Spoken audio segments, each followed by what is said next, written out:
Good morning and welcome to another Tuesday Tour. It's John Sautter along with Michael Fairchild behind the camera, trust me he's there, bringing you another session of Tuesday Tour. In a few days it's going to be the end of the month, October 31st, and it's John Purdue's birthday. So as has become our custom with Tuesday Tour, we try to focus on John Purdue and really get to know our benefactor just a little bit better. And so today we have actually ventured off campus across the Wabash River. We're actually in downtown Lafayette on 2nd Street in front of the John Purdue Block. John Purdue Block, it's got some history to it with its historical recognition. And so we're going to talk about John Purdue at the John Purdue Block. And what better way to talk about John Purdue than to talk to the man himself. And so good morning, John. Good day, Mr. Sautter. Good day. Nice to have you here again. Good to see you again. Yes, we're going to try to observe our social distance as required. Off our masks? Yes, we did. Just took off our mask. As we get into this, maybe the first topic could be the John Purdue Block itself. John, can you tell us some things about this?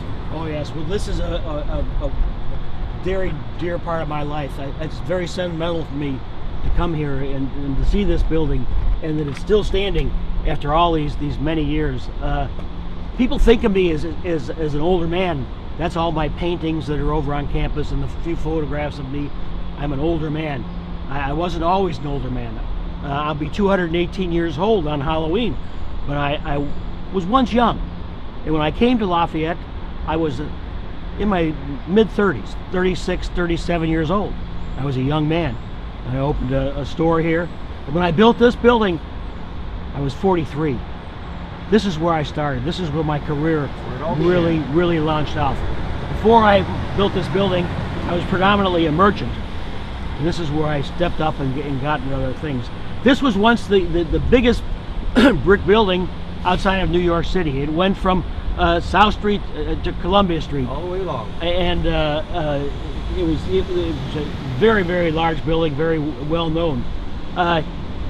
I want to talk about this brick a little bit, because people, if you look closely at the brick, you might recognize it. This is a red brick which we used at that time. This is what we produced here in this area, the kind of brick.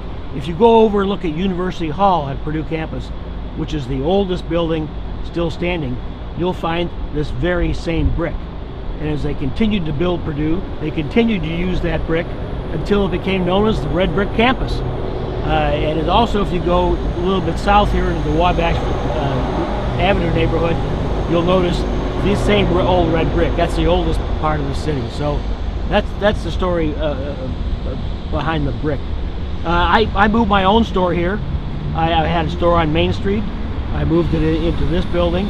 And the reason I moved here, the reason I built this building here, was also the reason I came to Lafayette from Ohio, where I was working at the time.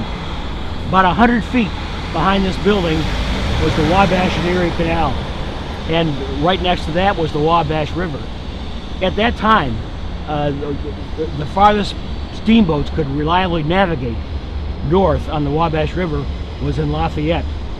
So there were steamboats coming in here all summer long from dozens and dozens of them, from New Orleans and from places in Mississippi, from Louisville, from Cincinnati, and from Pittsburgh, Evansville.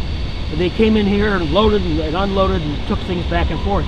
But when the Erie Canal opened up, that opened up the entire East Coast, including New York City, to goods running through Lafayette. And so I knew this would be a place of great progress. And I came here to Lafayette to take advantage of that, to catch that wave of progress. And to be truthful with you, I did it to great success. I would say you did. I would say you did. In fact, that's what we want to get into, the softer side of John Purdue. I think most people think of you by the last 10 or 15 years where you had a reputation, no offense, of being a gruff businessman because of a variety of things going on at the time, and we'll get to that.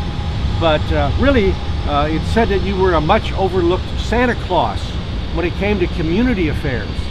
So, Santa Claus, tell us about that. Well, I hope you're not accusing me of being overweight and fat. Oh, no. And I certainly never had a red suit or a white beard. But in a way, I was a very generous man. All my life, I was generous. I had 7 sisters who lived into adulthood. Those sisters all had children. I had a number of nieces and nephews. I helped my sisters buy farms. I bought farms for them in Ohio. I educated my nieces and nephews. I shared my money with my family generously, and it went far beyond that, because here in the community, I not only gave money to things, I gave my time. I served on town boards, city council, school boards. I had a great support of schools. At one point, our schools were about to close down because of lack of money. I gave them the money to keep going. I was involved in a number of community projects. I helped other businessmen build a covered bridge over the Wabash. It was a toll bridge, but we gave the community a covered bridge that they wouldn't have had Tell us about otherwise. some cemeteries. I was involved in a number of cemeteries. I was an officer at Springvale. Springvale Cemetery. And I helped buy tombstones for people that needed tombstones. William Carroll, who was the colonel during the Civil War, the oldest officer from Tippecanoe County who died in the Civil War. He died in Chickamauga. Is buried there, and I helped contribute to his tombstone in Greenbush Cemetery. Greenbush. Right. And another one was John Purdue Nagel, who was buried in Montmorency Cemetery. Now that's an interesting story because I love that boy. He died of disease during the Civil War. I knew his parents when I lived in Ohio, and they named him after me. And I was heartbroken when we lost him. But I did what I could for the family, and always tried. I gave to the arts. I gave to libraries. Pretty much anybody who wanted money, I came to. All the churches came to me. Tell us some church stories. There's one I'd like to hear. I will tell you that story, but I want to mention first, I didn't belong to a church in Lafayette. Okay. I was not a member. I did not attend church in Lafayette.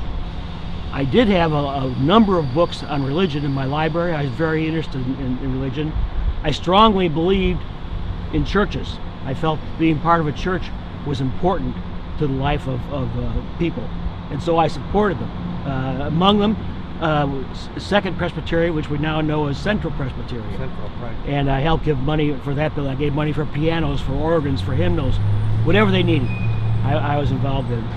There was one particular church where they built a new building, and I donated to it generously, and they had a dedication program in that church. And as I walked in to go to attend that dedication ceremony, the entire congregation stood up, and I tapped my cane on the floor very loudly and says, there, ladies and gentlemen, you don't have to stand for me. Well, it was several months before somebody told me that I had actually arrived a little bit late, and they were standing to sing the first hymn of the ceremony. But I like my original story. A little bit of your vanity might have been slipping out there. I was known to be vain, but I had a lot to be vain about. I should say, if you want to know about my generosity, when I died in 1876, my body was here in Lafayette in downtown. My carriage, the funeral procession went over the bridges in Purdue University. There were 105 carriages in that funeral procession. My goodness. All the businesses in downtown closed. Yeah. People wouldn't have done that Yeah. if they didn't feel No, kindly toward you me. clearly left a mark for our community. Let me move on to the Civil War. You were 58 when the Civil War began in 1861. You were too old to serve, but you found other ways to be supportive. Can you give us some details about that period of your life? Yes, well, there were Southern sympathizers in Indiana at that time, and by the Civil War, railroads had come in during the 1850s. Lafayette was quite the hub for transportation. The river was still important. The canal had died down in use, but was still being used somewhat, and the railroads were here. We were an important point, and we thought we should protect what was here from anybody who tried to damage it. So I founded and paid for the creation of a group called the Lafayette Rifles, about 100 men who took care of making sure everything was safe in Lafayette and during the Civil War.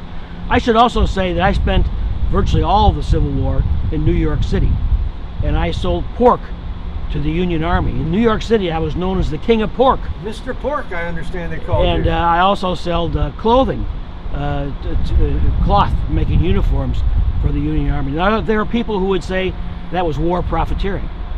I don't think so. I think I served a great service. Our men needed clothing, our men needed food, and I supplied it at a fair price. and made sure they got it. So I think I served a great part of the Civil War through that. I understand. Hogs to the Union Army were a significant contribution to your wealth. Yes, they did contribute to my wealth. Okay. Let me go on. Between 1865 and 1876, you had accumulated your wealth, and that made Purdue University possible. But I understand your personality was changing, your health was starting to deteriorate, and your reputation was impacted. Can you tell us about maybe those last 10 years or so? Well, I came back to Lafayette toward the end of the Civil War. I ran for Congress twice. I had a little trouble getting good press, and so I solved that problem by buying a newspaper. I bought the Lafayette Journal. There you go. But I wouldn't recommend it. I lost both elections. They were close, but I did lose. Also, I became and contributed to the founding of Lafayette Savings Bank in the end of the 1860s. But it is true, in 1869, I started to become involved with locating our land-grant university in Indiana. Now, the canal and road projects in Indiana, the legislature went way overboard in trying to do this. It was a mammoth project. They call it a mammoth. That was the name of the act that they passed on it. It was more than they could handle. It left the state of Indiana with a mammoth debt. And when it came time to locate our land-grant university, they had to take bids from communities around the state to see who was going to get it. So Indianapolis was bidding for it, Bloomington, IU was bidding for it, and actually at first Battleground was bidding for it. I entered the picture early and offered $100,000 to locate it at Battleground. But that session of the legislature fell apart. The legislatures were called back, and I increased my gift to $150,000, beating out IU and Indianapolis. And I chose the West Lafayette location. Now I can say to you today that IU was the better location. There was nothing here to start a university, nothing but farm fields. I had a university already going. IU was founded in 1820.